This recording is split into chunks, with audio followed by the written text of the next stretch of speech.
আজকের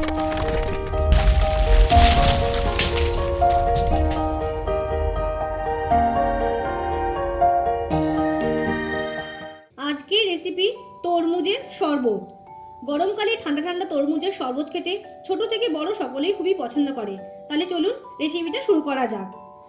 ভিডিও শুরু করার আগে একটা ছোট্ট রিকোয়েস্ট, যারা জুলিস কিচেনকে এখনও সাবস্ক্রাইব করেননি তারা এখনই সাবস্ক্রাইব করে নিন আর বেল আইকনে প্রেস করে দিন, তাহলে নতুন নতুন ভিডিও আপলোড করলে তার নোটিফিকেশন আপনারা সবার আগে পেয়ে যাবেন। তাহলে চলুন আর দেরি না করে ভিডিওটা শুরু করা যাক। তরমুজের শরবত বানানোর জন্য আমি এখানে 500 গ্রাম তরমুজকে খোসা ছাড়িয়ে রেখে দিয়েছি।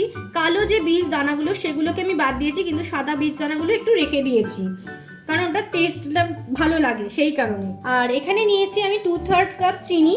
এটা আমি দানা চিনিটাকে গুঁড়ো করিনি, আমি এখানে এমনিই রেখেছি। একটা মিক্সিং জার নিয়ে নিয়েছি, এই জারের মধ্যে আমি তরমুজের টুকরোগুলো সব দিয়ে দিচ্ছি আর দিয়ে দিচ্ছি চিনিটা। দিচ্ছি 1 পিঞ্চ মতো নুন টেস্ট হবার জন্য, খুবই সামান্য। এটাকে একটুখানি আমি ব্লেন্ড করে নেবো, তারপরে এর সঙ্গে আবার বরফ দিয়ে ব্লেন্ড করব। 1 মিনিট মতো ব্লেন্ড করার পর আমি এখানে 2-3টে বরফের টুকরো দিয়ে দিচ্ছি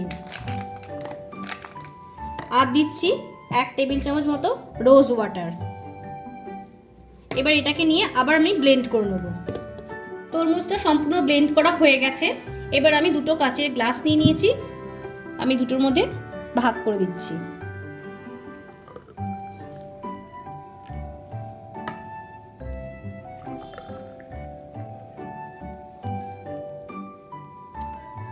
গার্নিশিংয়ের জন্য একটা করে বরফ দিয়ে দিলাম আর 2টো তরমুজকে আমি সাইড থেকে সাজিয়ে দিয়েছি। রেডি হয়ে গেছে আজকের রেসিপি, গরমকালে স্পেশাল তরমুজের শরবত। বাড়িতে আপনারা ট্রাই করবেন, কেমন লেগেছে আমার কমেন্ট বক্সে অতি অবশ্যই জানাবেন। আজকের রেসিপিটা যদি ভালো লেগে থাকে তাহলে অবশ্যই লাইক করবেন, কমেন্ট করবেন, আপনাদের ফেসবুক টুইটারে শেয়ার করবেন। রেসিপিটা অবশ্যই বাড়িতে ট্রাই করবেন, আপনাদের মতামত জানাবেন। আর প্লিজ প্লিজ প্লিজ সাবস্ক্রাইব করতে ভুলবেন না।